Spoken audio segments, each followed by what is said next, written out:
राधे राधे। जय श्री कृष्ण भक्तों। भाद्रपद कृष्ण अष्टमी को श्री कृष्ण जन्माष्टमी कहते हैं, क्योंकि यह दिन भगवान श्री कृष्ण का जन्म दिवस माना जाता है। इसी तिथि की घनघोर अंधेरी आधी रात को रोहिणी नक्षत्र में मथुरा के कारागार में वसुदेव की पत्नी देवकी ने गर्भ से भगवान श्री कृष्ण ने जन्म लिया था। यह तिथि उसी शुभ घड़ी की याद दिलाती है और सारे देश में बड़ी धूमधाम से मनाई जाती है। तो आइए सुनते हैं इसकी पूजा विधि, कथा और उद्यापन विधि।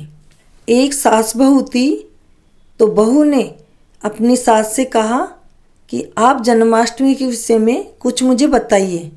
तब सास ने कहा, बहू, यह व्रत भादो मास की कृष्ण पक्ष की अष्टमी को किया जाता है। इसी दिन मथुरा नगरी में कंस के कारागार में देवकी के गर्भ से श्री कृष्ण भगवान का जन्म मध्य रात्रि को हुआ था। दिन भर माता देव की पीड़ा के कारण कुछ न खा सकी थी।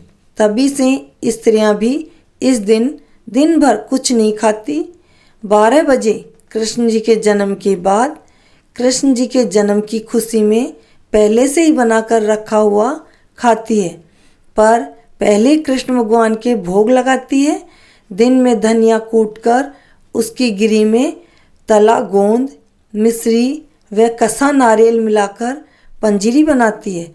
वह चन्नामर्त, दूध, दही, घी, चीनी, शहद, तुलसी, गंगाजल आदि चीज़ें डालकर बनाया जाता है और उस चन्नामर्त को भी स्त्रियां भोग लगाकर लेती है, उसका भी भोग लगाते हैं। दिन में स्त्रियां फलाहार भी करती है। मंदिरों में व स्थान स्थान पर झांकियां सजाई जाती है। मंदिरों में व स्थान स्थान पर झांकियां देखते समय का पता ही नहीं लगता कि 12 कब बज गए और कब कृष्ण भगवान का जन्म हो गया। घरों में भी स्त्रियां झूला डालकर फूलों व रंग बिरंगी रोशनियों से सजाकर कृष्ण भगवान को झूला झुलाती है। तो आइए अब सुनाते हैं इसकी कथा। द्वापर युग में जब पृथ्वी पर पाप और अत्याचार बढ़ गए, तब गाय का रूप बनाकर पृथ्वी ब्रह्मा जी के पास गई और कहने लगी, हे ब्रह्मा जी, हम पर पापों का भार बहुत बढ़ गया है। तब ब्रह्मा जी सभी देवगण के साथ विष्णु भगवान के पास गए। वे क्षीर सागर में शेषनाग की सैया पर निद्रा में निमग्न थे।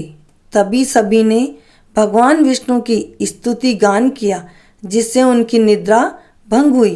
उन्होंने उन लोगों से उनके आने का कारण पूछा। तभी पृथ्वी ने दीनवाणी में अपने कष्ट की कथा कही।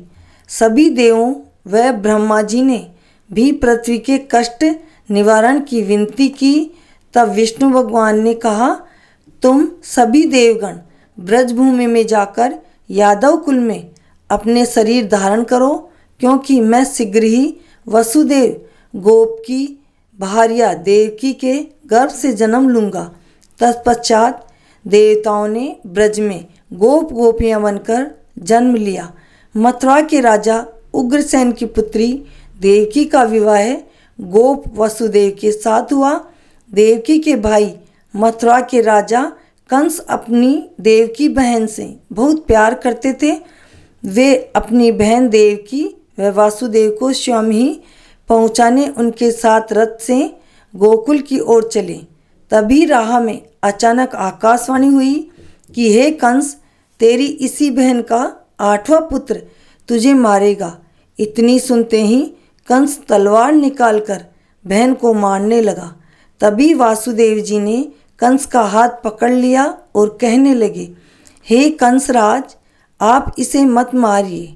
इसका 8वें पुत्र को पैदा होते ही मार डालिएगा। इससे आप स्त्री हत्या के दोष से भी बच जाएंगे। तभी वहाँ नारद जी आ पहुँचे।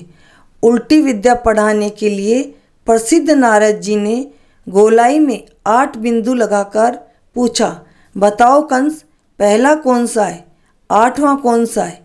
इससे कंस चक्कर में पड़ गए और बोले, वसुदेव, तुम यदि अपनी सभी संतानें मुझे दे दो और कारागार में रहो, जिससे संतान होते ही मुझे पता चल जाए तो मैं देवकी को छोड़ देता हूँ। तब वासुदेव ने स्वीकार कर लिया।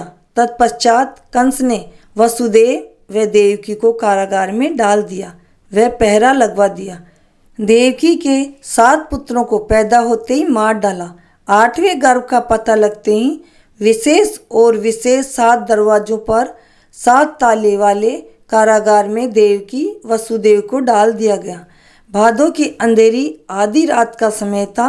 बादल गरज रहे थे, बिजली चमक रही थी। तभी शंख चक्र गदा पद्मधारी श्री कृष्ण भगवान का जन्म हुआ। लीलाधारी श्री कृष्ण भगवान के दर्शन कर वसुदेव देवकी आकर चरणों में गिर पड़े। तब वे बालक रूप में आ गए। कृष्ण भगवान की प्रेरणा से वहीं पड़ी फलों की एक खाली टोकरी में बालक को देवकी की साड़ी के टुकड़े में एक टुकड़ा साड़ी फाड़कर साड़ी में लपेट लिया और कृष्ण भगवान ने कहा कि अब मुझे गोकुल ले चलो। उसके हाथों की हथकड़ियाँ, बेड़ियाँ सब खुल गई।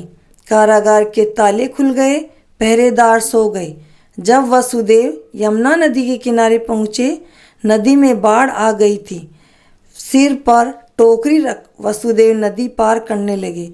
तब यमुना जी ने सोचा कि कृष्ण भगवान के चरण छू लूं। ऊंची ऊंची लहरें उठने लगी।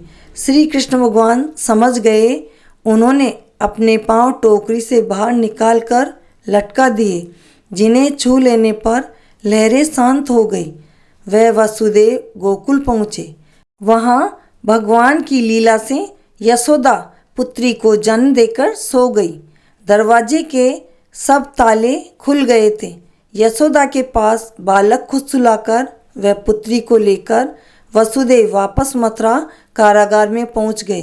ताले व हथकड़ियाँ जैसे पहले लगी हुई थी वैसे वापस लग गई और ताले जुड़ गए। और कन्या के रोने का शब्द सुन प्रहरी जाग गए। कंस के पास कन्या के जन्म की खबर पहुंची। कंस बौखलाया। कारागार तुरंत जा पहुंचा और चीखने चिल्लाने लगा, पुत्र के बजाय पुत्री कैसे हुई?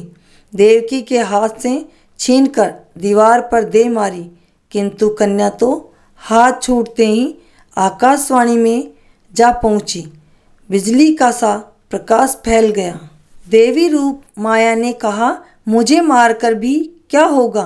तेरा दुश्मन तो प्रकट होकर गोकुल पहुंच गया है और यशोदा की गोद में खेल रहा है। तू बच नहीं सकता।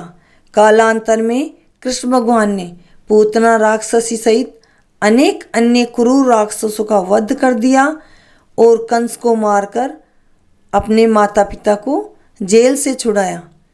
अब भक्तों, मैं इसके उद्यापन के बारे में भी आपको बता देती हूँ।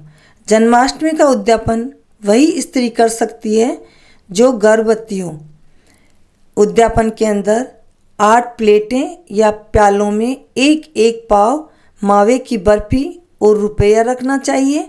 इन प्लेटों में से एक पर बेस, साड़ी या ओढ़ना व ब्लाउज चाहे तो पेटीकोट, रुमाल भी रखें। उस वाली प्लेट पर 5 रुपये रखें। 5 रुपये की जगह जो भी आपकी श्रद्धा हो उस अनुसार रख सकते हैं। कोई उस पर 5 लड्डू गोंद के, सौंठ के, अजवाइन के भी रखते हैं। बेस में चूड़ा, मेहंदी, काजल, बिंदी, बिछियाँ और दर्पण भी रखते हैं। जैसे पूरा बेस जिसमें सारी श्रृंगार की चीज़ें और पेटीकोट ब्लाउज भी आ जाता है। फिर एक थाली में सब प्लेटें रखकर रोली का छींटा देकर हाथ जोड़ लें। इसमें से 7 प्लेटों को तो 7 घरों में भेज दें और सुहागनी स्त्रियों को दे दें। बेस वाली प्लेट सास, ननद या जेठानी या कोई और स्त्री जिसके गोद में बच्चा हो उसे दे दें। कहीं ऐसा रिवाज है कि सास को ही देते हैं, चाहे गोद में बच्चा हो या नहीं हो। लेकिन अधिकतर सही तरीका यह है कि जिसके लड़का हुआ हो और उसकी गोद में छोटा लड़का हो उसी को बेस वाली प्लेट देनी चाहिए। तो भक्तों, ये थी जन्माष्टमी की संपूर्ण जानकारी। आपको ये जानकारी कैसी लगी कमेंट में ज़रूर लिखें, और चैनल को सब्सक्राइब नहीं किया हो तो कर लें, ताकि जो कथाएं हम आपके लिए लेकर आते हैं वो आप तक पहुंच सकें और आप इनका लाभ उठा सकें। राधे राधे, जय श्री कृष्ण।